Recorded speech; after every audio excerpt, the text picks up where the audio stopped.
We're at the Department of Energy here in D.C. to discuss the outcome of the U.S. midterm election and what it means for energy policy.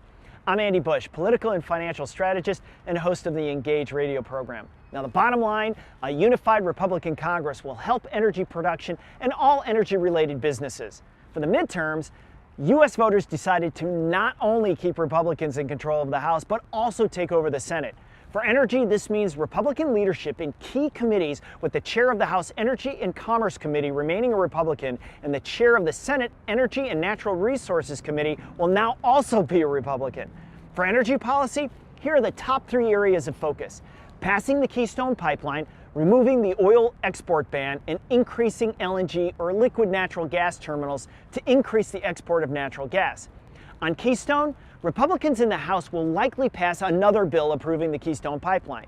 In the Senate, the question will be, how can they approve the House version of the bill and match it so that through the budget reconciliation process they can pass it?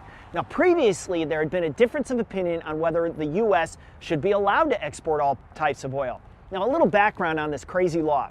During an era of oil price controls and the 1973 Arab oil embargo, Congress passed a law in 1975 barring oil exports.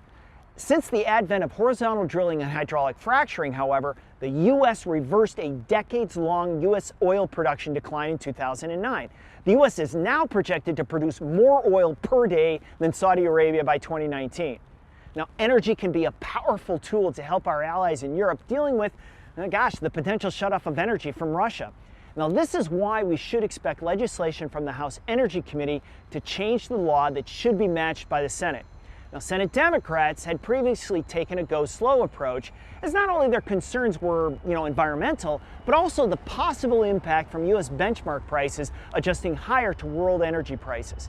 The pressure point for Congress to act will be a combination of oil prices dropping in the U.S. while oil prices remain high outside the country due to action by Russia or Ukraine to cut off supply, or Middle East conflict. Now, for natural gas, the best that can be said is that there is no law prohibiting the export of this energy. However, there is a bottleneck, as the U.S. must increase the number of liquid natural gas terminals to send it out. The key U.S. government regulatory body for this decision-making is not Congress, but FERC, or the Federal Energy Regulatory Commission. Now, FERC regulates the interstate transmission of electricity, natural gas, and oil. The good news for LNG is that FERC is gradually speeding up the process for terminal approvals. FERC has approved 3 projects recently and has 14 more pending approvals. Again, this process should be sped up if the situation with Russia and the Ukraine devolves down into shutoffs. So what does this all mean for business here? Well, it means energy will continue to drive growth in not only production facilities, but also in all the services surrounding energy production. Also, sectors that benefit from low energy prices, like the petrochemical industry, will likely be building plants in the United States. Finally, in Illinois and Indiana, they have yet to fully embrace horizontal drilling and hydraulic fracturing on a large scale. But there are deposits in both states that have strong potential to be developed. Now, wrapping this up, a unified Republican Congress will be a positive for energy production and all energy-related businesses.